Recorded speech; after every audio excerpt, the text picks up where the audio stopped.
Hello, Fearless Gamers, and welcome to another podcast here on Fearless Games. I'm Matt the Vet, and today I am joined by... James the Wildcard. How's it going? Oh, okay. The Curse of the Wolfen is here. Yeah. I'm excited, honestly, that we have something that's not riding a wolf, or actually a wolf on four legs, but and that it's back, because the Wolfen were kind of went into obscurity, even for like Space Wolf fans. They're kind of like, what is this thing? I don't even know anymore because we don't get it. So it's cool that it's back. I just wish the models didn't look like Beastmen rejects wearing backpacks. Beastmen.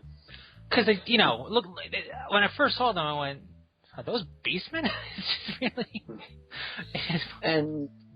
And with this, we've also gotten word and confirmation that a new Deathwatch board game is coming with Gene Stealer cultists. Which is cool. I mean, how can you go wrong? It's a perfect board game style of thing, Deathwatch versus Gene Stealer cults. Yes, but, $5, the second that game comes out, all the Tyranid players are going to go, okay, GW, now put them in our codex. The Gene Stealers are in their codex. But not the Gene Stealer cult. No, but you know what? It would be... They want the Gene Stealer cult. That's what everybody... Hey, remember way back when they had them and it was silly and nobody really liked it? Yeah, so that's why you don't have it. Apparently now that's all every Tyranid player wants is Gene Stealer cult. I'll give them this. I think they should have the ability to run a Gene Stealer basically pure list, like they used to be able to, having a Gene Stealer HQ and whatnot. Mm. But they don't need a Magus. I mean, just look at the Magus model and look at the Primus model. They did a good job, but they are silly. So it works perfectly for a board game. Nope. They need it all. Well, who knows? Maybe depending upon how, in the future, they may get a supplement, or they may get a Warzone book or whatever, and they may get it in there. But until then, hold your horses and enjoy some models. How about that? How about you enjoy models? How dare you suggest that we get happy with what we have instead of complaining about what we don't? You know what? Haven't you learned anything? That leads me to a question that's a little bit off the rails, but it makes sense because of the BFG game. What's your thought on season passes for video games? My thoughts on season passes for video games is they're not a bad idea, to be perfectly honest. I like them for the fact that I can buy a selection of for a standard price, not have to worry about the next, 3 or 4 DLCs. The only thing that I would rather have is if they say how many DLCs you get with the Season Pass. That is true, because it's kind of like a risk if you just jump in right at the go. Yeah, because it goes Season Pass. Oh, what do I get? You get one thing. Oh. And then you need to buy... But if you buy the Season 2 Pass, you might get more. Ooh, how many do I get this time? Half a thing. Well, that's my biggest gripe, with Season Passes is we don't, it's not like a TV show. We don't know what defines a season, really.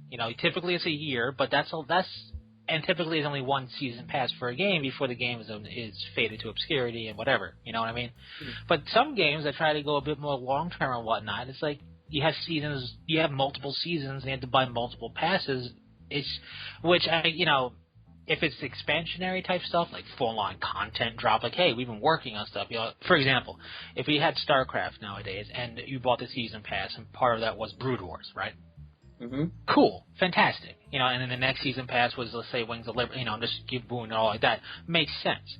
But I'm with you. It's like, well, what do I get for the Season Pass? Like, what DLC are we talking about? Are we talking about the exact same character, but he's got a blue hat as opposed to a red hat, and that's the DLC that I'm getting a discount on? Or is it, actual things? I don't mind them not saying what the DLC is. What I want to know is exactly how many of the DLCs I'll be getting, because... I've had some Season Passes where it's like you get 2 things, but then I'm like, okay, so I'm not going to get the next Season Pass, and it ends up you got 6 things with that one. It's like, if I knew, I would have bought the Season Pass. I don't need to know what's in it, but I would like a little bit of a roadmap. For example, for Season 1, we'll be releasing, they can say multiple things, so you go, okay, character skins, new missions, new equipment. Okay, that's all I need to know. Is it coming at some point in Season 1? From there, they can do what they want. But sometimes it's like, here's Season 1. What do I get? You get 2 character skins. Okay, bye. Oh, great. But it's like, and the one thing, and it's beating a dead horse here, but I also feel like a season pass is just more. I feel like while it's a cool concept, and it's definitely you saving some money when you do it. Typically, it's more of the vindication for the producers of the games to go, let's not release it finished. It'll be a season pass, and it's like we'll make everything a season pass. Yeah, it's just because I know, like, doesn't the BFG have a season pass thing going for it? No, BFG doesn't have a season pass. I call it like a little mini season pass. Okay. If you pre-order it, you don't have to buy the first DLC. It's been incorporated into the price. Okay. Yeah, it's like a mini season. I mean, it's like a mini season pass. They're outright telling you what you're getting. Yeah. And that's it. And I'm still waiting. Make that game come out. I need to play. Yeah, but it's just, I need my rolling broadsides and my planet killers and my super mega death guns. Super mega death guns. They promised it. They promised super mega death guns. They promised me a super mega death gun, and by Jove, I'm gonna get me a super mega death gun. Is that the actual terminology they used? No. Oh, I'm a little disappointed. When they kind of sorta did when they did when they were making the rules for the planet destroying shot that that the Blackstone Fortress could do. They called it the Super Mega Death Planet Killing Shot type of thing. Well, actually, no, I have the Google Drive with all of things. What they call it, like Super Mega Death Shot, I believe, if I recall. That better be when in the GUI when you click the button to fire the shot. It better say Super Mega Death Shot, or I'll be disappointed because that's awesome. So it's only used when you have 3 Blackstone Fortresses. Right, which is why it's all the more important that it says that, and it better be like outlined in like fire, and with fireworks going off in the background right around that button. And like, and a guitar ballad from 80s air metal going on when you click it, because it's Super Mega Death Shot. I know the Planet Killer's shot is called the Armageddon Gun. Oh yeah. And now I need to know. Google Drive. You know what kind of really blindsided me, and I've known this. I've known about this for several months now. But the turn-based Deathwatch game on Steam. Mm-hmm. I was like, because I found out about it a few months ago, but I was like, where was the announcement for this? I won't play it, but because I don't like that style of game, but it really looks visually good, and it seems really cool. I'm just like, an announcement would be good. Let's see. Yeah, that was out a while ago. And I know, but I don't recall anything really talking about it. That's because they didn't need to, because they knew. And it makes me wonder if that's going to have any relevance to the board game coming in. You know what I mean? Not like, oh, you should play this, but like, you know how the Space Hulk video game was based off the board game? Yeah. I'm wondering if this is going to be the reverse of that in any way. No idea. Possibly. Yeah, and then somebody can say, well, the book was better. But the book was better. Well, the book is always better because the book is better. Speaking of the book being better, did you see Deadpool? I did see Deadpool.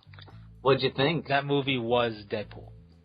That was very much Deadpool, yes. And I'm not going to give anything away. I'm not going to say anything here. Spoiler! Right. But I know what people... I'm by no means a Deadpool buff expert type of person, but I do know what some people could criticize, and all I say is they did a very good job turning Deadpool into a movie character and having it work in a movie setting. They did. They did very good. They did. That was great. And it took me for a loop, like at the very beginning, because of things. But it was they did a very good job, and as we said, there is no other character. It's kind of like how Iron Man. There's no better actor for Iron Man.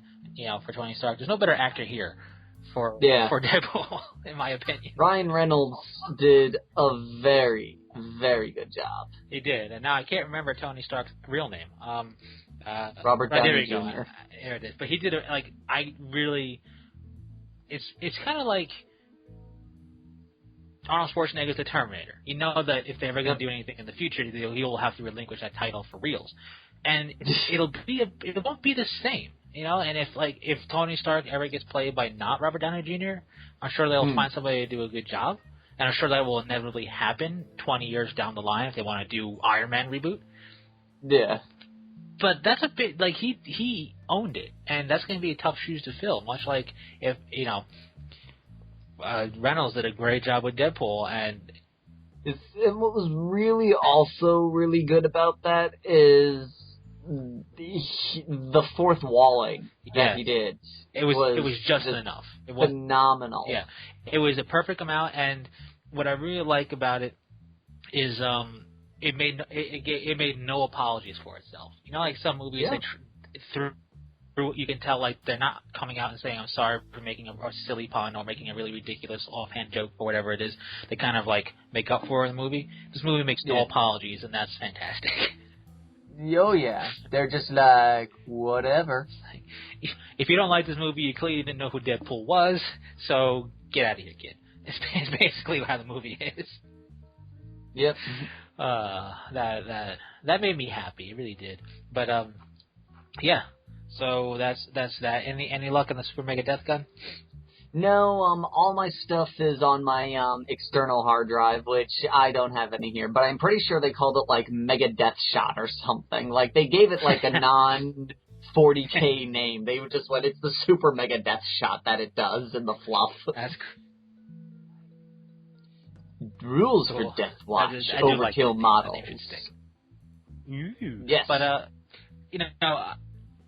I just think that it's a cool board game route. Clearly, these models look good. You can definitely work with these. A lot of Gene Stealer cult minis. Yeah, now some of them look like a little bit like rehashed Space Hulk, which is not a bad thing because those are good looking Gene Stealer models. It goes 50 models, 48-page rulebook, 8 board sections, cards, and dice, and it's roughly going to be $165. Expensive, no doubt. But yes, I'm not going to deny that. And another thing that kind of came out of nowhere, speaking of coming out of nowhere-ness, they, apparently Elena, according to her, they dropped new tactical objective cards for the game. Right. Called Superior Tactical Objective cards, and apparently they're objectives that are harder to obtain. And I was like, where was this? I would have liked to have known about this. Yeah, some stuff just come out of nowhere. I will say the Deathwatch models look fantastic for the Marines. They do. It's funny that the one thing that I will say is a little bit interesting is how they dropped a special character from the Codex into it. Yeah, which one? The chaplain, Cassius. His whole big shtick is that he's a Tyranid expert. He fought in the Deathwatch and everything after the first Tyranid War and all that. And he trains Tyranid fighters, and that's the Ultramarine dude? Yeah, the Ultramarine chaplain. Okay. And it's funny because he doesn't have his combi flamer. So because he doesn't need it. He ain't got time to flame. He ain't got time to flame. But I do like that the White Scars dude looks just as much as a giant stereotype as any other White Scar drawing. Well, yeah, with his Wu Manchu and his eagle and his like, look at me, my god. It's good. That's the White Scars look, and I like that they're it's when they're unhelmeted, it's very obvious it's a White Scar. Just like those Space Wolves are very silly looking when they're unhelmeted, but it's very obvious. The only thing I'd say I was a little disappointed in is the Dark Angels one, because I was like, oh, they just took my least favorite veteran legs and veteran pose and just gave him a couple of upgrades. I like it. It's got more sculpted detail, obviously. But that's basically all it is. Which is basically like what all of them are. Like the Blood Angel guy is it's just the same Blood Angel head. They just put on like they're all kind of like that. But I like them. I like them because of course they gave him a sword and a plasma pistol. And I'm glad that they're very much. I like that they're all equipped in theme, even though I would prefer them to have a plasma gun because I'd rather just shoot things in the face. But I like that they're all themed. I do like that the Devastator guy has a very unique looking heavy bolter thingy. Yes, or whatever it is. Interesting. It's a grenade launcher. I have no idea what it is. It looks like a heavy cannon. bolter. They call it a frag cannon. But that's cool. It's something to help just it look cool. You know what I mean? And they've done a very good job with all of them. I like how it's not too heavy on one chapter necessarily. I like that. So they did a job well done, and I'm curious to see how they play. Like, it's going to be interesting. I'm going to be curious to see how the game just plays out. And right there, boom, is really, I mean, yes, it's really expensive, but if you go halvesies, you're going to help cut down the cost. And right there you have, for the most part, within reason, you basically have the stars of a cool Sternguard squad to be your counts as Deathwatch squad in a standard 40k game. Yep, and a cool little White Scars commander for your thing. And you rip off his head, and you got a cool little Ravenwing Black Knights dude. Like with any GW products, for the most part, there's a realm of possibilities. Oh yeah, and they done good. They done good with that, which is always, that's always kind of the, oh man, I hope that things are okay, and and usually they don't disappoint. You know what? I am actually kind of was surprised to see. I don't know how long this has been out because I don't check it that frequent. There's forward trenches as a terrain thing for Privateer Press. Forward trenches? Yeah, it's like a little terrain piece. So it's not too crazily trench-like. Like it's not too high walls and whatnot. But it's a little terrain piece thing that kind of help accent a board, and that's just pretty cool to see. That's interesting. I didn't know they did anything like that either. I like it. I don't know if they have anything else like that in their repertoire, if you will, but I hope to see more because it's always cool when a company either finally gets up the courage or the capability to tackle themed terrain. Because let's be honest, Warma Hordes, you basically just threw some rocks down a tree and said it's a battlefield. Basically. So that's one of the things I like about fantasy/Aegis. There we go. Forward trenches. It's one of the things I liked about the Age of Sigmar fantasy spectrum, and then what I liked about 40k is that yes, it's all very much Imperium themed for the most part, but you had very much thematic terrain that you could just purchase and do to spice up anything. You could have that same rocks and trees and then have a bombed out building, and it will look totally 40k because of the look of the building. So I'm really curious to see if they're going to do anything that's more obviously War Machine or Hordesy for either side, because that would be cool. I mean, especially with all of, like the lore and stuff, it would be cool to see something, even if it's just a random rock glyph that has like the symbol of Khador on it or something. It would be just cool to see. Yeah, these are templates. Yeah. So you don't have to. So they look very much like what they would be if they were like a helicopter view of your trenches. For $20, not bad price. You get 2 straight, 1 T-junction, and 2 45-degree angles. Yeah, and it comes out on the 31st. 3D. Yeah, like a little, not a whole lot. No, it's not super high raised trenches at all. But it's still cool, and because of that, you could easily say it's just a walkway. You know what I mean? You don't have to make it trenches, which is awesome. And it comes out tentatively on the 31st of May. What would actually be kind of cool is if you did you would have to do some conversions to it a little bit, maybe do some cutting and whatnot, but you could use that as a dockside thing, like a path leading up to that, making it a dock for water, like a floating dock or whatever. You'd have to do some, I don't know. You have to trim off the sides to get rid of the rock piece. You would, or depending, I don't know how the sides come, because we're looking at finished ones. I don't know if they come finished like that, or if it's a... No, they most likely don't come finished like this. You most likely have to paint them. Which might mean you might be able to do something, add to that or cut, but there's a lot of possibility just with those pieces alone if you start thinking outside the box, like the terrain gurus out there. And it'll be cool to see War Machine tackle more intricate things as time goes on. That's a good test sample. Let's put this out there. It could be a walkway, it could be a road, it could be a trench, it could be whatever. See what people think about it. And if only half the people we thought would buy it will buy it, will declare it a failure and never touch this stuff again. Right? But, that's cool, and I got the Sepulchre Colossus for the Crix, which looks kind of weird. The Sepulchre Colossus, I think I remember that thing. Is it a new one? It looks, I want to say like, what's that name of that game? It reminds me of the Lecture. Yeah, the Sepulchre. It looks like a something out of BioShock to me. It's definitely different. I think they have two. Yeah, they have the Kraken and that. Interesting. I guess they're going to start making additional Colossi now. Which, if this... occasionally you'll see people debate the fact that Warhammer Hordes has grown to a more army-based size game like 40K, and they go, no, it's still... I'm like, all right, we got multiple Colossi now. This is clearly a standard-sized army game, no longer squad-ish based. Which is not a bad thing. It's kind of like the progression that games tend to go.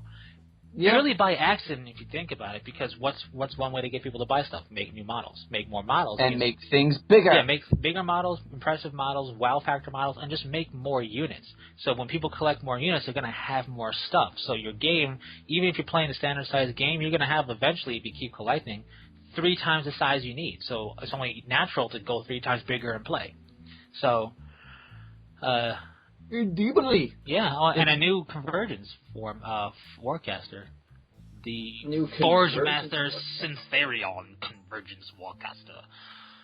Let's see this person. It looks like something out of Edward Scissorhands' kitchen. Looks like something out of Edward Scissorhands' kitchen. That's what I call you. You remember the very beginning of it, that whole thing with the eggs and all that? Yes, the little Rube Goldberg. Yeah, this reminds me of something you would see in there. Your Forge Master Syntherion? Yeah. Oh, he's always been around. Yeah, but it looks like he's got something... He looks different than he used to. Or am I just seeing it at a different angle? You're just seeing him from a different spot. This is the same dude. They just finally sold... I think now you can buy him without buying the battle box. Okay, because he just looks different. It might be the angle of the picture. Because now he looks very much like something that belongs in Edward Scissorhands' kitchen.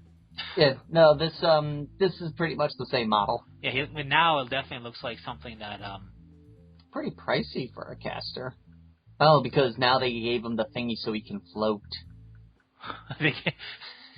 Extra money. Gave him a little plastic thing to make him float. You know what's weird?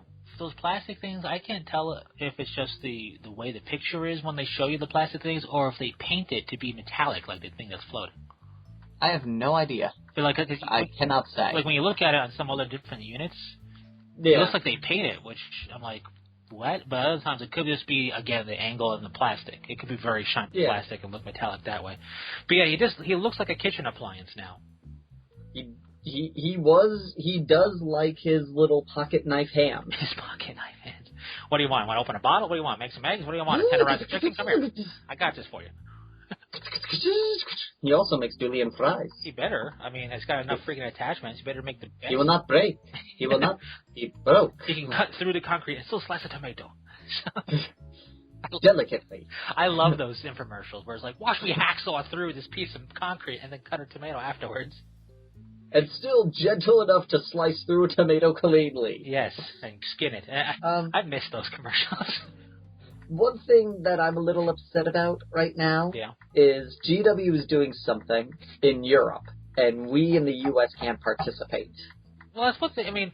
It's all. It's kind of like that's the parent area, so. But they're having this contest online. If you go to the European place, and if you purchase 60 British pounds worth of items, you enter to win an army that is valued at 2,600 pounds.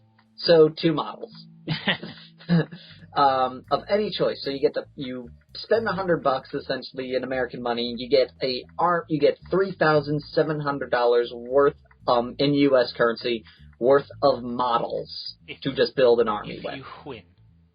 If you win, yes. It's cool. Yeah, I can see why it's kind of limited, but I would love to take that because I know what army I would do. I would just do my Dark Eldar, so I have my whole Dark Eldar collection done. Right. You know what I think is pretty cool? The merchandise section of Black Library. The merchandise. They sell messenger bags, they sell mugs, they sell bookmarks, and they sell shirts.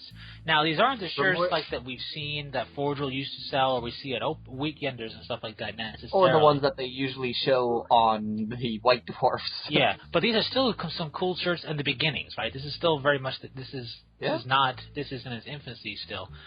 Let's see, we got the crappy wolf bag, so they're already ruining everything. The wolf bag is fine. It's just such a weird... Like, I don't get that symbol, though. Like, that's... Like, why? And but they got the cool... art. The Sigilant bag looks really cool. And they got, They got the Chaos Star. They got the Assassinoto.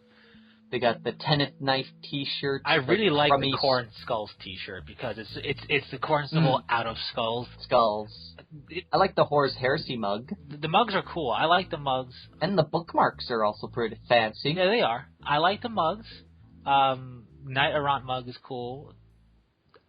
They got Tau. Yep. They've got Orcs. They've got Imperial. They got Space Wolves, Inquisition, Horus Heresy. But Chaos, but they can't give us a dang Eldar one? No, because Eldar don't drink coffee. No, or a bookmark. Eldar read books. We write books and then we read them. Yeah, but they read them in one sitting. They don't need a bookmark. Yes, they do, because sometimes they add to said book. And they need to know where the end of the first book is. They'll just reread it all. But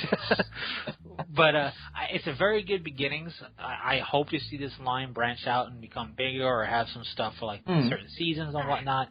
It's just cool to see, and to be honest, I don't know why this hasn't been a thing in place sooner, you know? Especially T-shirts.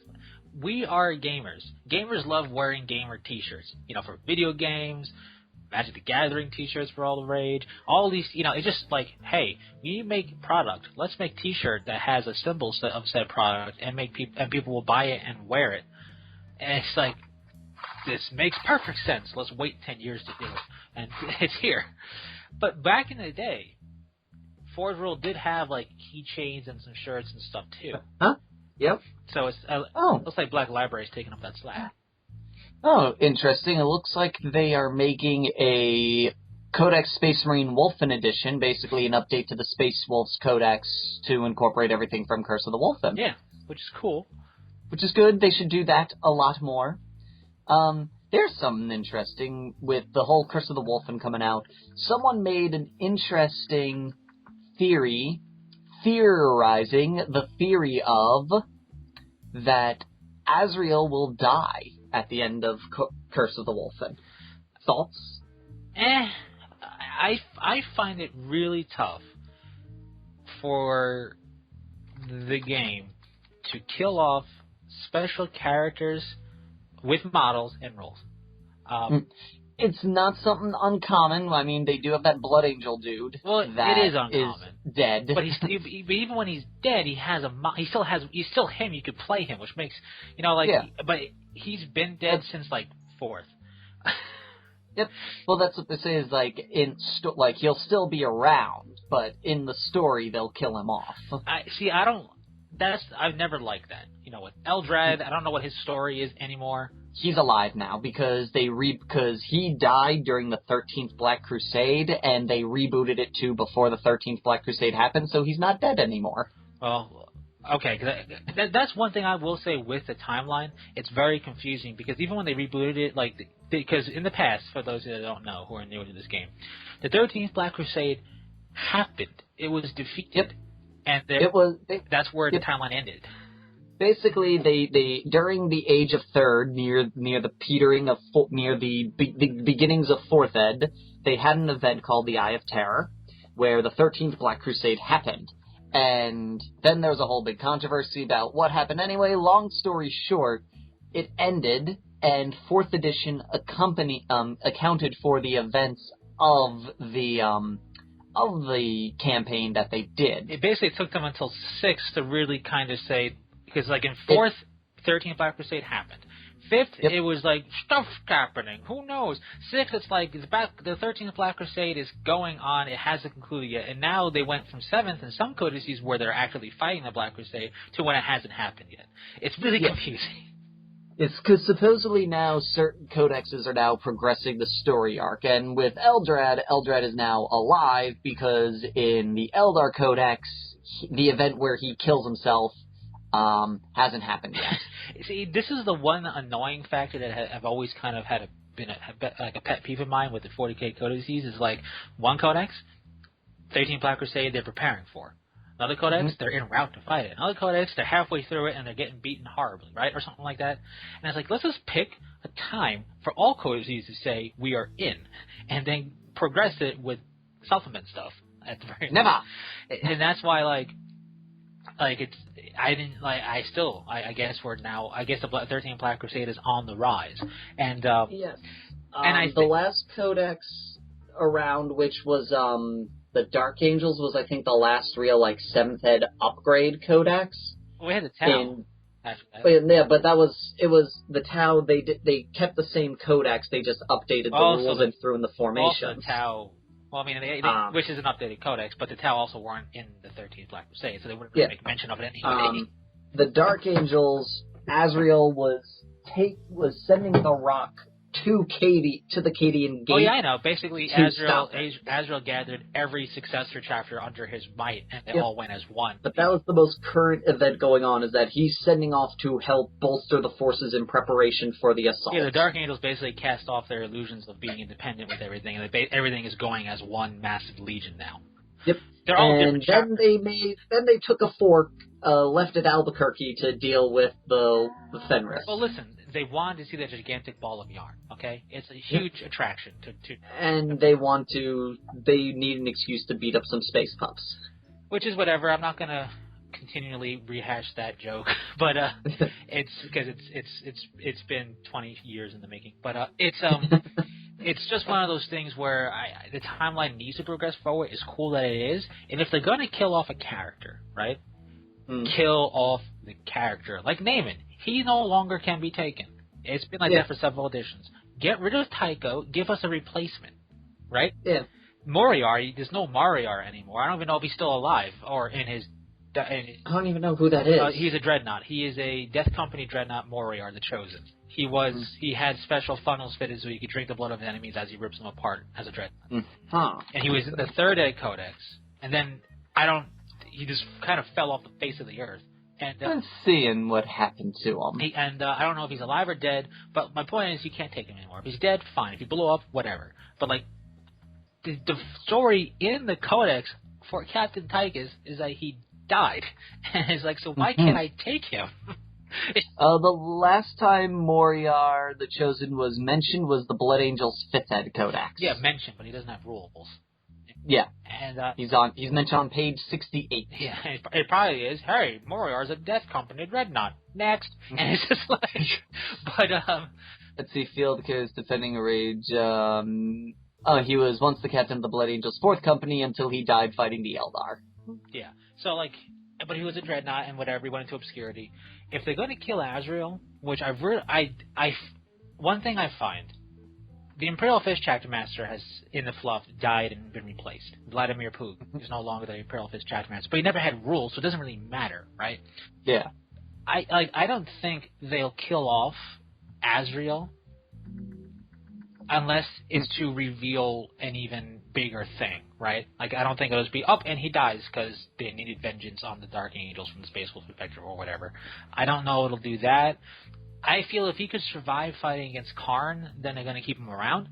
And I also feel like if you're going to kill off a Chapter Master, then you need an update to the Codex with a new Chapter Master. You know what I mean? I feel it's one of the things I always hated about these codices is when there's a character confirmed dead within the Codex, but you can play them. It's like, but I don't want to play them. It's dead. I get the idea behind it. He's dead, yes, but you can play in a time before he died and all this other stuff, but for me it's just like a pet peeve. I hate, to be honest, I never ran Eldred when he was dead because I'm like, he's dead. I can't run him. He's dead. Right. It's just a preference of mine, a peeve of mine. Like, for example, Chaplain Xavier of the Salamanders was in the Third Ed Codex. He died. He was dead. In fact, the fluff about Xavier in that Codex is somebody telling the tale of a dead chaplain called Xavier. And but then in the Fourth Ed Codex, it didn't even take him. He wasn't there anymore. So they know how to do it when they want to, except for Tychus. But, not Tychus.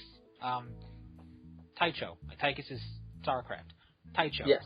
It's close enough. Tycho. Tycho is the Blood Angels guy, and we've been saying Tychus this whole time. Tycho is the guy who should be dead and gone. Not because I don't want him, but because he's been dead and gone. So it's just like... And it's, you know what's even weirder with Tycho is the ability to field him as a captain or as a Death Company member. Yep. Like, what? Which is interesting, you know, that shows up that whole, you know, giving you the options of story progression. And, excuse me. Yeah. But it's just like, but he's dead. And what makes it even weirder is, Tycho is dead. You can play him alive leading his Third Company, or you can play him alive in the grips of the Black Rage, where he dies in Armageddon, or, you know, you don't have to play him. But that's how it is in the Codex right now, and yet the story has progressed way past that, where he's been dead and buried. You know what I mean? Like this. Like, I like to look at it as, here is the Codex to play in the current timeline. The past is the past, and while I can agree that it is cool to if you want to reenact the time of Tycho leading stuff, but then if they're gonna do that, maybe they should have another special character who is the current leader. I don't know. It just feels like I said, like you and I can't explain it. It's just a peeve of mine where it's like, if they killed Azrael, right? Mm-hmm. Yeah, I like the Dark Angel, but they kill Azrael, whatever. It's just a fake character. But then I would have no wanting to even run him because he's dead. I'll wait until they give us a new special character. Yeah. Now, for as pivotal as they make him, he would have to die, and then the Lion would have to wake up because of it or something. You know what I mean? Like, that's how it would work. Like, they make him to be like the Messiah of the Dark Angels. You know, like, he is the most well-spoken Dark Angel chapter master, yada yada yada, most charismatic, really important, does all this cool stuff. So it's like killing off Renee's Caligar in Alliance. Like, I just don't think they're gonna do it, even though they turn him into Darth Vader because he's a quadriplegic or whatever. He's lost all of his limbs except his head. But if you count the head as a limb, so he's all bionic now. So he's like Darth Vader, but whatever. It's just he's more machine now than man. Yes, but like they're not going to kill off him, and they're probably not going to kill off Lysander, even though they did a whole weird story arc about him. They're not going to. The only person that really, there's only two dudes really that I think, in all honesty, where I'm just going GW, just kill them. Seriously, clearly you want them to die. Just get rid of them. And that's Ragnar, and that Storm dude. Which Storm dude? 1 second, let me find his name. Najal the Stormcaller? 1 second, I think that's him. Space Wolf is Najal the Stormcaller. Yeah, Najal the Stormcaller and Ragnar Blackmane, because they're the only two special characters they have not given new models to. Well, yeah. Oh no, wait, Najal the Stormcaller has a new Terminator model. Terminator armor. Which means basically everybody should play him in Terminator armor, because if you look at his power armor model, you laugh. Yeah. but also, they Ragnar Blackmane and Stormcaller have the oldest models, and with every new release since 6th and 7th and Curse of the Wolfen, they've given us a new Beorn, Canis, Crom, Ulk, to a degree, Nalji the Stormcaller, and Logar Grimnar. The only one they haven't... Logan Grimnar. And his sled. The only one, just kill them, because obviously you want them gone. They're not going to kill Ragnar Blackmane, because he's like he is like the second coming of Lehman Rust, and the way he looks and the way he acts and does stuff. They treat him like he is Lehman Rust reborn. But at the very same time, if this event is building up to what they've kind of hinted at, then he should get a new model because he's like their savior when it comes to anything. To certain legions attacking the Space Wolves. He's the one who always saves them. It's just, from what I heard, the route they're going involving Space Wolves and Chaos and Dark Angels is a route that it'll be interesting if they actually give us a conclusion. If they put it where we're in the climax of it and who knows what's going to happen, it'll be a terrible move in my opinion because we won't have closure of anything, and it's just going to lead to like, not that many people, it's not like people are going respect the lore everywhere, but it's a case of if you're going to give us the first time in years an actual booting up and moving forward of said timeline, you better make sure that event that moves the timeline forward, you finish, maybe not in one book, but you're going to finish it eventually. Quicker rather than slowly, because it's been a long time since the timeline moved forward. So if you're going to start moving the timeline forward, you have to get to the point where, okay, that event is done, what's next? And that's my only concern is that they'll pull a typical GW and then the timeline will be left in flux there, and it's kind of like, they're weird, what? It's like, what's going on here? So, but yeah, it's cool that they've done that. It's cool that, you know, there's thoughts. I even like the idea that people think Agil's going to get killed or whatever, or, you know, or maybe it'll be Belial or Samuel or whoever dies. But I feel for it to be a actual death, you know, confirmed, you're going to need an either gone or replaced in the codex. It's like the problem with Taicho is if you're just a Belial's player who doesn't really read into it too much, but you think he's a cool looking model and you want to play him as a captain, you don't even have to worry about him being dead. You know, you just play him, and it's just you could be playing him against Space Wolves with Wolfen at a time period where Taicho has been dead for decades. So it's just like, and it's just for me. You know, that's why the Horus Heresy series is something that Forgeworld has. And that's why I like it, because it's disconnected from 40K, where you can go back in time and play it. It's also one of the gripes I have. It's also why, as much as I like the pre-Heresy 2000 Suns, I'm always kind of tentative to collect them, because it's like, I know what happens, and then they go blue, and it's like, it's like, so it's just one of those things. But at least it's its own self-contained, you know, yes, it uses the main rules of 40K, but it's its own self-contained thing completely outside. And therefore it works very well. I mean, it's almost like Taicho should be something like, it's almost like there should be a second thing for that in 40K, which I'm pretty dumb, but so yeah, it's just a little gripe there. The one thing that I'm interested about is the only thing that I'm kind of, it's one of these funny things. I dread it happening, but it's one of these, you know what, I'm so desperate, I'll take it, is, like, as far as most people know now, the attacks in Fenris have been spelling out the, ancient ruin of vengeance, which is used by Prospero's sorcerers. And so I'm kind of hoping that Thousand Suns gets something in Part 2.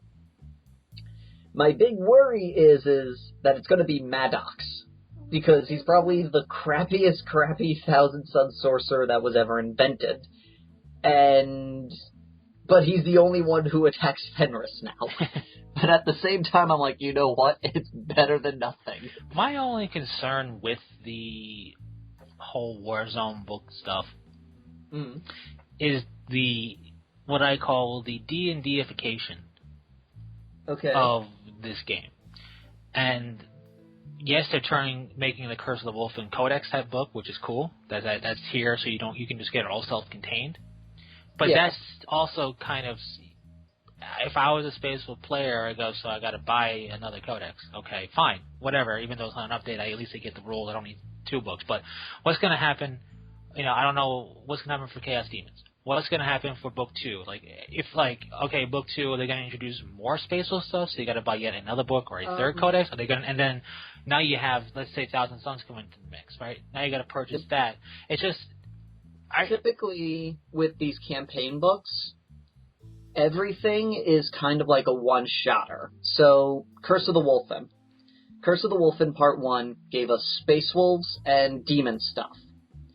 So now in part 2, they'll be mentioned, but it will be a totally different army that's involved in this conflict that's going to get something. I don't know, because in the one that was against the Hive Fleet, it was just, granted, it was just the Blood Angels, the Flesh Tearers, and the ball thing. Yeah, they didn't really get anything new out of the deal per se, but it was just a lot of cool stuff.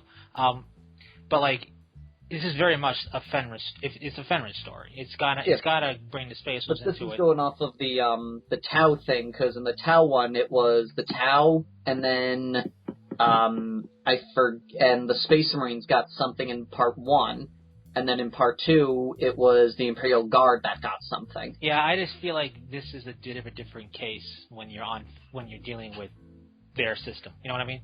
But like, even if it is, you're now making multiple things require 2 to 3 books almost, and it's a case of what they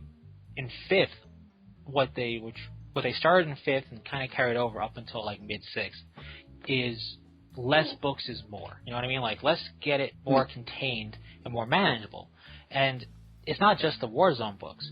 If you're a Crimson Fist or Black Templar player, you will probably hunt down, if you really care, your Warlord trait table from one of the White Dwarfs that was only ever in the White Dwarf, if you want specific Warlord trait tables for those 2 chapters. If you didn't know that existed, well, now you might know, and now you might be curious to try and hunt it down if you want to look at your Warlord traits.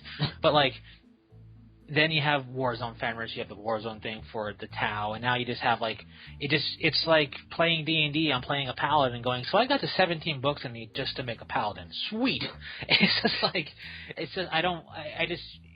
getting book heavy, and even you could make the case, well, it's digital now, all of it as well. But still, making it book heavy is always a detriment to a game, because either you got to page through physical books or multiple digital copies of books. And in my opinion, at the very least, it's kind of a detriment. And I just don't want it to turn into what 3rd and 4th kind of had, which was, I got the White Dwarf, I got the Codex, I got the other White Dwarf, and I got this thing they released as a special thing. I'm good to play my Force now. Remember that, when it's like, buy this White Dwarf, get this cardboard thing that has rules for Bloodthirsters packs, and get this for that. And it's like, oh, stop. So I don't want it to become a book fest, because I just feel like that'll burn people out even quicker. It's possible. It's really hard to say. Though I feel that the reason that we've gone back to this is, in all actuality, is, in a sense, GW kind of, in a way, cleverly worked it so it would succeed. Because they made things... such a way where, like, good example, Orc Codex, okay? The Orc Codex was not well received. And GW's going, well, we could do one of 2 things. We could either update their Codex, or we can give them a new campaign. And we know they're going to buy the new campaign because we put all the stuff that makes Orcs compatible in 7th Ed in that book. And so you get that guy who's like, I don't want to be book heavy. Oh, but my army's useless if I don't have this book. Well, so firstly, the Orc army out of the Codex is perfectly capable.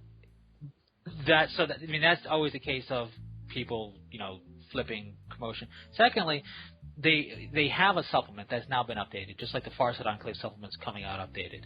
Which basically, that's what I mean. Which basically just means they're just supplement books. They're not a campaign book. They're and they're basically going to be exactly like the old supplements, only in place of stratagems, you're going to have formations and detachments. That's going to be the big difference. I almost guarantee it. When you look at how I've seen what the Orc ones are, and the Orc one is the new Orc Decurion is pretty nasty. But it's just, it's a formation, it's a detach. You can be nasty without it, but it's just like, at least it's on the one hand, it's cool because, hey, these supplements have been updated, so they're still usable, right? You can still play the force you built with that supplement. You can still play the force you built with the Farsight Enclave supplement. On the other hand, it just makes you go, so GW, what's your plan with these supplements? You're updating these ones. You let other ones die out, and then you bring Warzone books, and it's just like, what is exactly your plan with supplements, and are you just going to update what you've kept around because you feel obligated to now for whatever reason, or are you going to bring new ones out? And they have brought they brought an Imperial Guard one, they brought the Flesh Terrors one, the White Scars, and the Raven Guard one out. All is digital only. So, which I'm kind of at one point hoping that Yandin gets one, because as of right now, all Yandin can do is run a regular Eldar Decurion and throw in some and replace all the Eldar relics with the Yandin ones, and there you go. So you can't really do much of a Yandin force right now. Well, they don't even have a book to do it with. They do. Nope. Yes, they do. The Yandin Codex. They don't have a supplement book anymore. Yeah. No, you can still purchase it. It's just not available hard copy. Are you sure? Because last time I checked, unless they brought it back recently, it wasn't even purchasable for digital. It was gone. It was dead and gone when I was looking for it. So I'm pretty sure you can still purchase it. It's not very useful because, like, again, it was based off the old Eldar Codex, and now that the Eldar formations are going and the Spirit and the whole... No, it's gone. Because the Eldar collection doesn't include it, and if they include everything that's out for the Eldar to purchase as a supplement or not, I think it's gone. And it's still usable. No, it's gone. It's not usable. They don't support it anymore. It's just... If they don't support it, it's still usable. No, it's not. You can still plop it. Yeah. In a casual pickup game, maybe, but everything else it's not. They had to specifically say on Black Library's site when 7th came out for the Space Marines that the Clan Rail Cannon and the Imperial Fist one are still usable, albeit outdated, and that's why they still sold it. So it's still usable. The Yandin being gone is not usable. In terms of any official game, it's not usable. But again, there's nothing official anymore. It's quote unquote official is whatever happens to be the tournament you go to and what their rules. No, that's the official thing of it. And the tournaments won't do unless you're playing a theme thing or whatever, like a league thing. But as far as if you're worried, that's the way it goes is it's too bad, so sad, it's gone. However, for all your casual games, people run the 4th Ed Chaos Space Marine Codex in casual games because they want to have their Axe of Khorne or whatever it is back. Yeah. So that's fine, but it would be nice for them to bring the I feel is back. Totally different because they're purposely deciding they don't want to use their new codex. Well, it's not. If it's gone, it's not usable. But if they bring it back, that would be fantastic because I don't think it should ever been left to die. Well, I'm going to have to say we have to disagree on this. I still think I still count it as still being around. The problem is it's useless to the point because the book was built around Spirit Seers letting Wraithguard be troops, and Spirit Seers don't do that anymore. Well, that's part of the reason they got rid of it. That's why it's not usable anymore. But again, we're gonna have to disagree. I'm just saying, from when I've seen stuff for like local tournaments, even though I don't have an army to play, it's one of those things where it's the part of the ruling, and you like you said, and I agree. There's no DCI for which is the thing for the card game for Magic and Pokemon. Yeah. So for 40K, but it's always based on what is the current edition codex and what is the current edition supplement, and that's it. And there is no current edition supplement because it's removed from product. It'd be like if the Sisters of Battle were removed from the page, which nobody would notice because let's be safe. No. 2 people would notice. Fair enough. 2 people would notice. And sadly, one of them wouldn't be Phil because Phil's kind of stopped to even bother looking anymore. Right? So it would be 2 random people would notice. They wouldn't be a usable force. They would not be a legal force anymore. So it's one of those unfortunate things. And by the way, GW, give us plastic sisters already. What's wrong with you? They're throwing them into this. They're throwing them into this situation where it's basically everyone's going. It's one of these no quarter situations. People are going, we'll buy the sisters if you make them plastic. And GW's going, well, we'll make them plastic if you buy sisters. See, GW's logic is flawed there because they're saying, listen, we don't want to spend $1 bajillion for 10 models, okay? We want to get plastic models. We want models with variation, capability, and customization. We want to be able to, if my Battle Sister Superior Lady has whatever gun. I want to be able to model it with whatever gun, not take a hacksaw to the model and do my best. That's what it's. But their troop choice, their squad is now out of stock. They don't even have a. They don't even have a box set for Seraphim. You're literally limited to the hand flamer lady and a lady with bow pistols. Yep. And I don't even think they have a squad leader model anymore. Yeah, let's see. They've got the battle canoness for the Seraphim. They got the battle thing. Yeah, I don't think they have a Star anymore. They have Seraphim 1 and Seraphim with a heavy flamer. Well, yeah, he's a hand flamers, but yeah. Yep. But no Seraphim Superior. They have the Sisters of Battle Hospitaller, which nobody cares about. But they have the battle. What's funny is they have the Mistress. That's why the squad thing is unavailable. No. The models that they need for them are still there. Oh, and you have Seraphim number 1. Oh, whoa, excuse me. But so you have 3 Seraphim models to choose from. The Repentia squad, when I was looking at this like a couple weeks ago, was temporarily out of stock. So those came back surprisingly.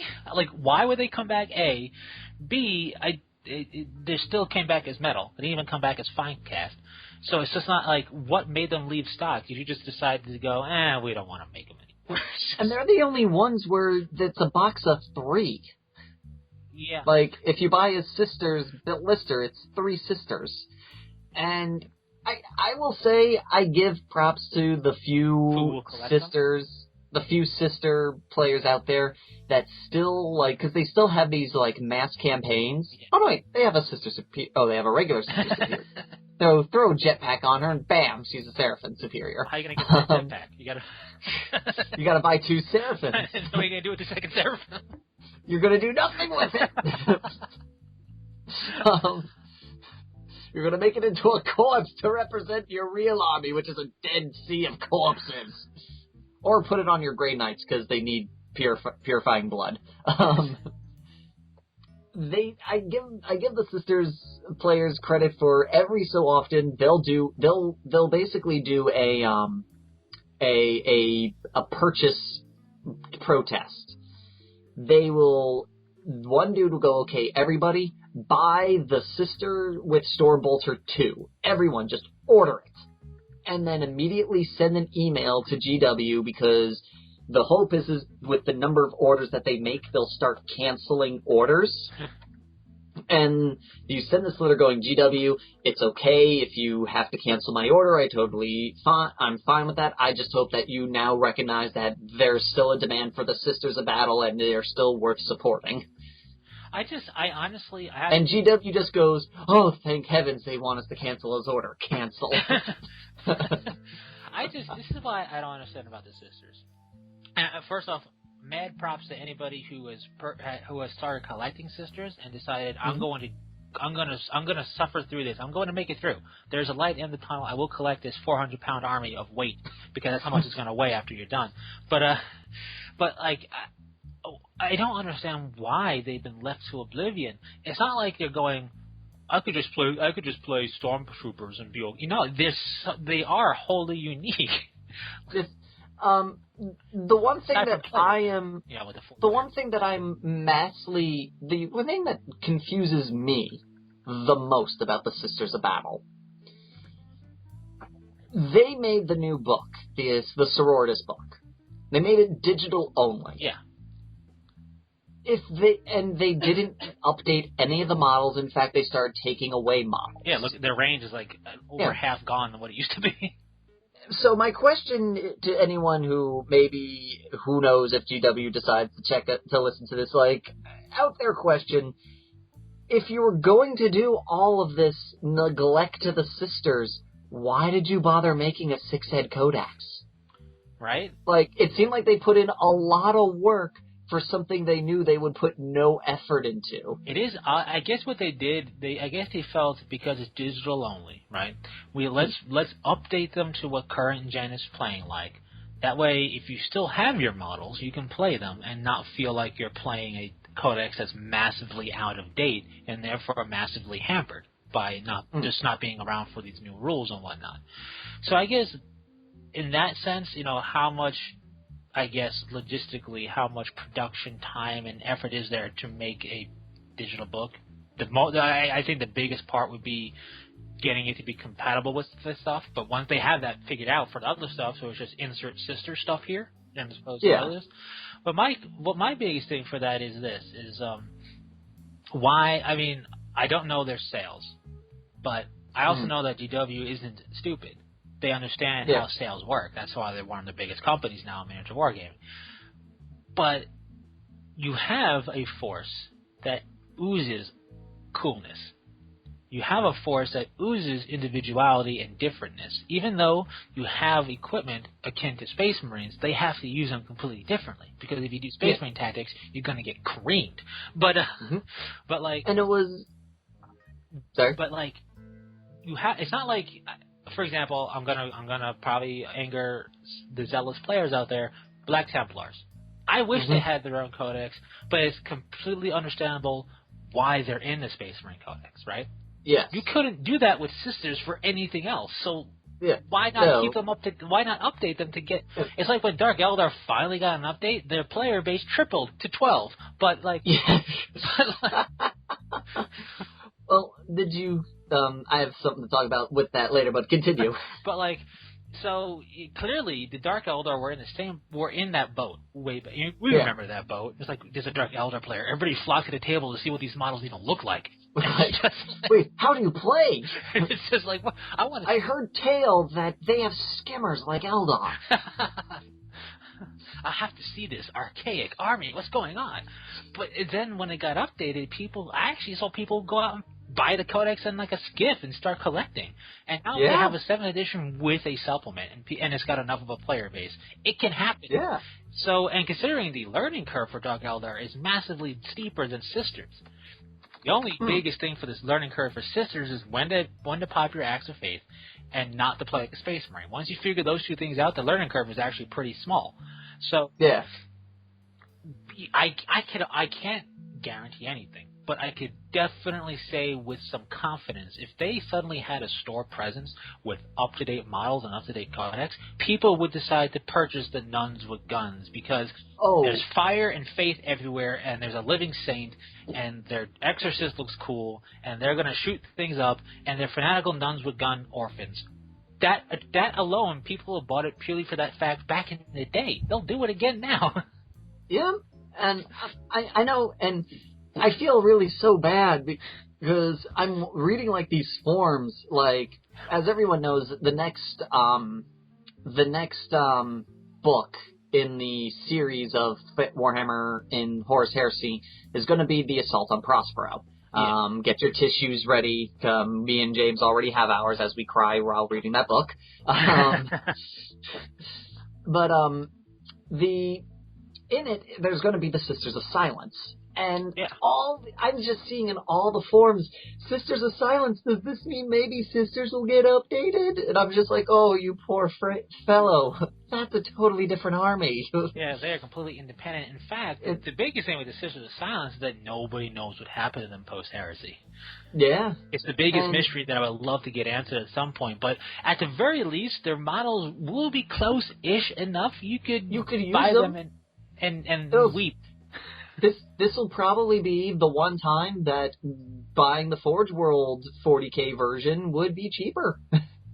Well, yeah, considering the 10 woman squad is $80 for 10. Yes. Well, let's see now. Just out of curiosity here, I'm going to go pop open a Space Marine squad on Forge World site. And let's see, I'll do Chaos. No, Chaos can't do because there's no Space Marine Chaos ones. Let's see. Space Marines. We got troops. We got, so 1, 2, 3, 4, 5 dudes. Yeah. Okay? We got 5 dudes. They are 24 British pounds. So that converts into magic calculator of calculating. This is on air with unedited. So let's just say they make them a group of 5 dudes. It's cheaper to buy 5 Space Marines from Forge World than it is to buy 10 sisters. Oh, yeah. Even cutting that in half to the sisters, it's still cheaper to buy 5 Marines than it is to buy 5 sisters. Oh, yeah, it's absurd. In fact, I'm going to do some quackulations. We're quackulating over here. Yeah, I got to quackulate. I don't just calculate, I quackulate. Dude, I'm telling you, we got to make an app where it's a calculator that quacks every time you hit a button. We'll call it the Quackulator. Exactly. We'll make millions. If you want to purchase the Raven Guard Dark Fury Assault Squad, or the Sons of Horus Justaran Terminators, or the Tartaros Pattern Terminators, or the Iron Hands Medusan Immortals, or the Word Bearers Legion Ashen Circle, all these special squads all cost the same. They convert to $54 US. Mm-hmm. And they're a special squad. Yes, they're still cheaper than sisters. You're getting Terminators for cheaper than Powered Armored Sisters. So yeah, you chances are you could make a full Sisters army for cheap just by replacing them with Sisters of Silence. Yeah, I mean, some stuff is going to be a bit of a good luck because it's not going to be a complete 1-to-1, but you're going to be able to make really good progress just based on the artwork that I know of the Sisters of Silence. Yeah, and that alone should be. And that alone is this. Forge World should look at the sale numbers of Sisters of Silence stuff when they go on sale. They should compare it roughly to things that aren't Space Marines but are kind of popular, like Mechanical and whatnot, and see how much more it is, if it is. And then they should go, hey, GW, check out all the Sisters of Silence sales. Yeah. You might want to do something about this for your Sisters of Battle, because I guarantee you half of these are just going to become Sisters of Battle. So what you're telling us is the Sisters are a lost cause. You know what's That's really... what they're going to end up saying. You know what's even sadder? Mm-hmm. Is that the Sisters of Battle have a section on Forge's website. They do. For Rhino and I think they only have... icons. And there used to be a repressor tank that looked kind of cool, which is basically... Yeah, they got rid of it. Which is basically a Rhino. And then there's a flyer. And that's really it. And you know what's even... sadder is that's been up there for years with no change except taking stuff away, and you'd think that they made it into a Dawn of War game, you would get support. I mean, that helped a lot with Sisters, people buying Sisters back then. You'd think you'd be like, hey, let's ride that wave to a little bit longer. I mean, they didn't do it with the Blood Raven, so why do it with the Sisters of Battle? But it's just one of those things that, like, I don't know, for those of you who don't play 40K at all, and you do Privateer Press or you do Infinity, take a quirky force from there and then remove support for it for years. That's the level of, like, a quirky force that you've seen played. Like, that'd be like taking, I guess, the Protectorate and all of a sudden removing all support for it. Like, not updating it, not giving it new stuff, like, not giving it another Colossal, or not... or anything like that. Yeah. Yeah. And it's then sad. And then going, but what about us? And then feeling like... They're like, why do you want them? Like, that's the level of, like, weirdness. And considering how they are, like we just said, Black Templars, I agree, would be cool to have the Codex back. But it makes perfect sense to be assimilated, where Sisters can't be assimilated. Yeah, and... it's not like, because as far as I'm aware, the one that really built them was Gav Thorpe. He doesn't seem like the type that would be that I don't see him being caused, because there's sometimes some of these armies get out because of a person who helped in creating it. I don't see him having this big a deal. He seemed like he was like, I made them, they're awesome, they're now GWs. Right. So what is the reasoning behind them just going, we don't need them? It's funny. I picked Protector of Minas Tirith by accident, but that's like the very sistery type of force. It is. And I just realized it's probably out in my personal experience, it's the one that doesn't get the most attention in the gaming crowds that I've seen. Right, I've seen a couple people play them, and back in the day, and the people that I saw play them, half of them also played Sisters. Coincidence? Yep. Half-Life 3 confirmed, but it'd be like if whatever support or whatever they have now was just pulled out from under them, and that's all you're left with. As they progress forward, nothing happens for your protectorate, and you'll be going, what? Yeah, it's just bizarre how some of their logic is here. They're just like, clearly we don't need these dudes anymore. I mean... And the thing is the lack of support is all built from their own lack of interest. True, and... they're going, there's no interest in sisters. It's like, because you're not making them interested. Yeah, that's the problem. It's cyclical, and this is one of the reasons why I like having a physical book. In addition to a digital book. Now, don't get me wrong. There will come a time when I'm guessing, for the most part, especially for gaming stuff, not for the main novel crowd out there, for just fiction readers, but where we're probably going to see digital only. Period. Yep. That will happen. Probably it's going to take another decade or so, just because it's slow going, right? But yeah. With that, stores will figure out how to handle the lack of in-store presence and still be able to advertise it. Book-wise, they might just it might be a setup. But right now, one of the big things that helps any game, any book, anything, is having a store presence. The ability for your casual gamer, even in whatever game, not everybody's going to be hounding the rumor mill and the news mills. Not everybody's going to be scouring the websites of the games.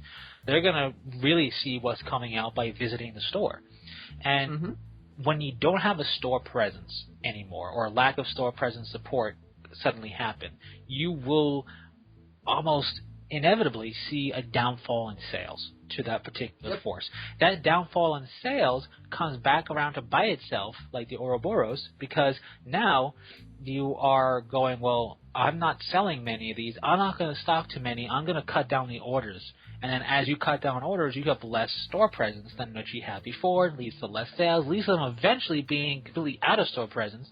And if you see any Battle Sister Squad in the store nowadays, if it looks like an actual factual box, that's from years ago that never got rid of. Good news. That's the same quality you're getting today because there's no update. So you can go ahead and purchase it if you want to. But it's a self-propagating cycle, and it's never going to result in a forced magically getting sales increase, right? So you have it's up to a company at that point to take the leap, like they did with Dark Eldar. Really took a leap there, and all of a sudden, boom, sales picked up. Well, it's also like they had a chance too. They mentioned the sisters in the Tau campaign. And it's like, ooh, our sister's going to get something? They're like, no, they're just there. But how can they be there and not do anything? Because of reasons. Yeah.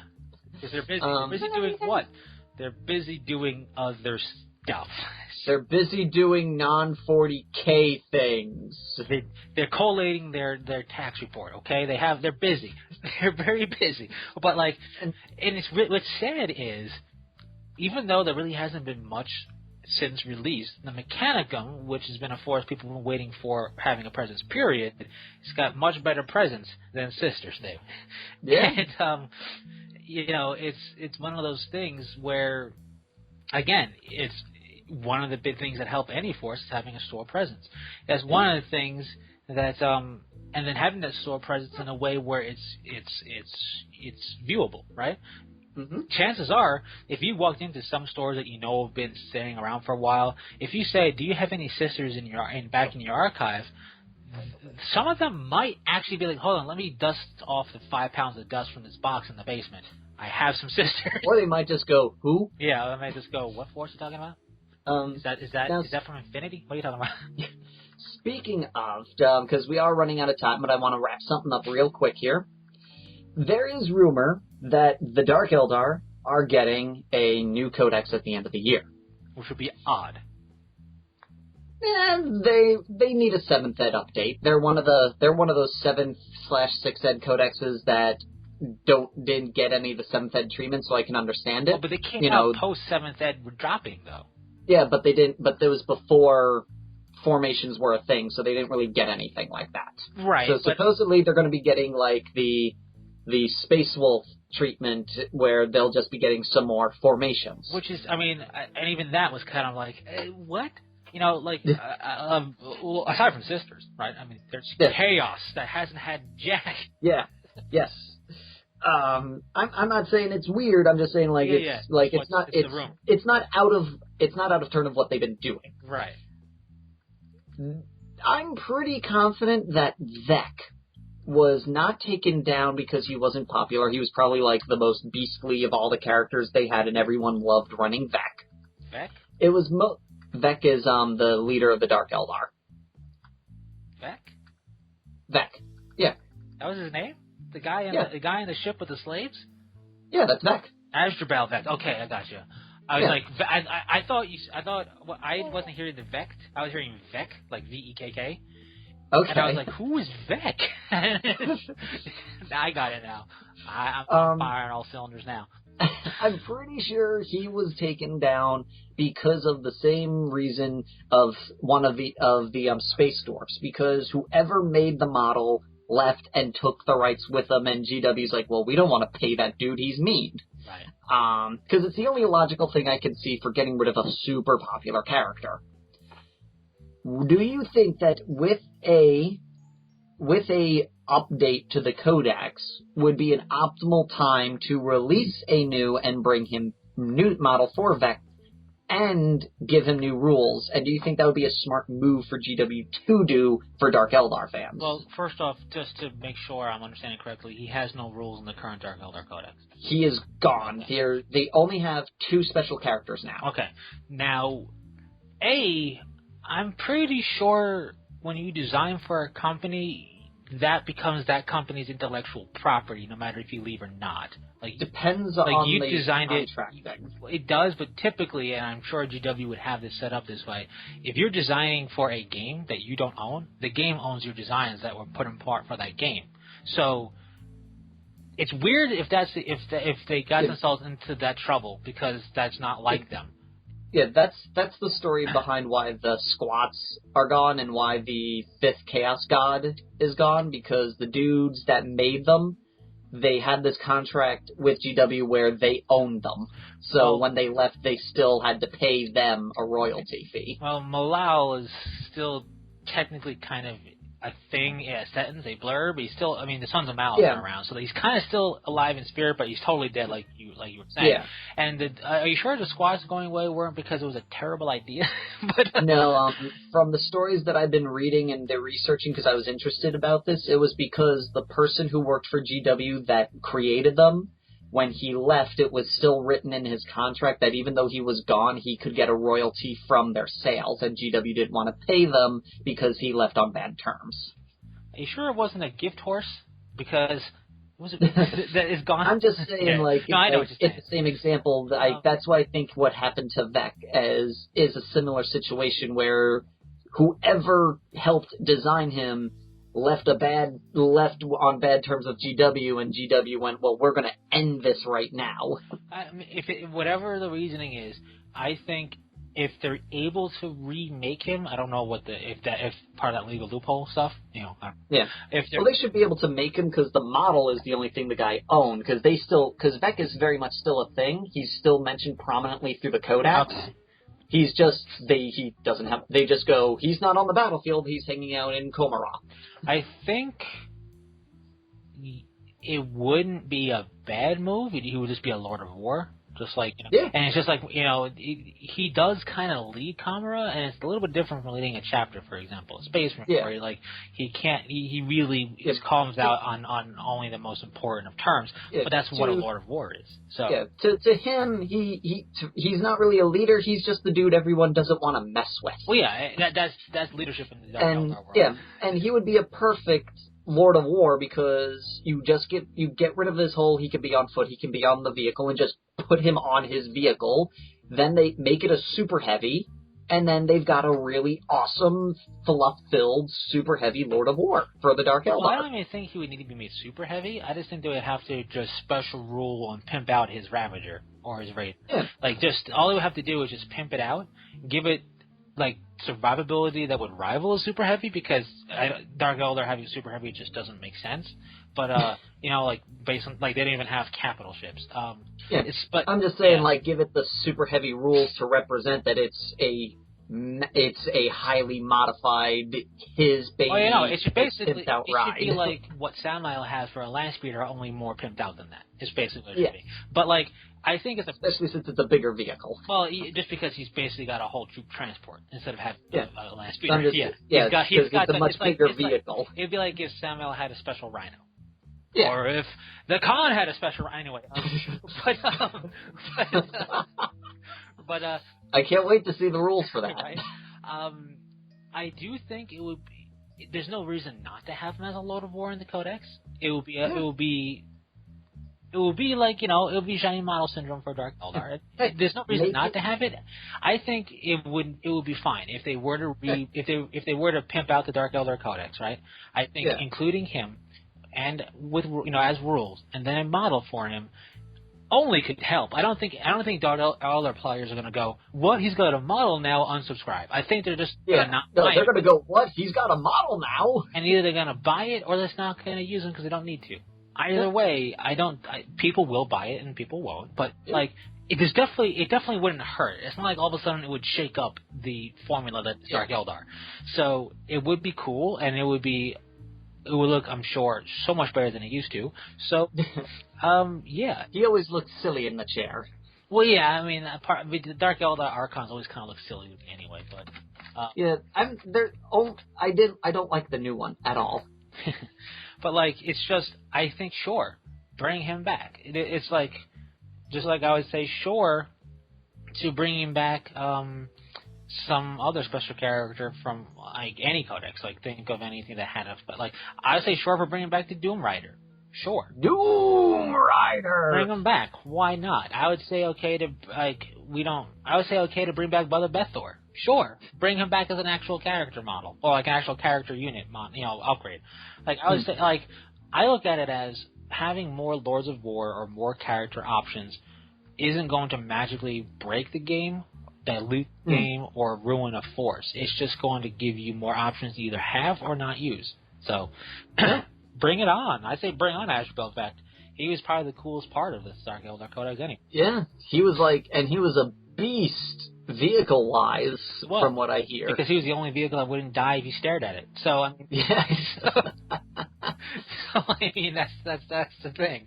And, that would be cool, and then you could go down the list of all of their codices and be like, bring this back, bring that back, or, I don't know, update it, Chaos Space Marines. Out of all the codexes, them and Chaos and Sisters need an upgrade. I would like an actual serious attempt at the Inquisition.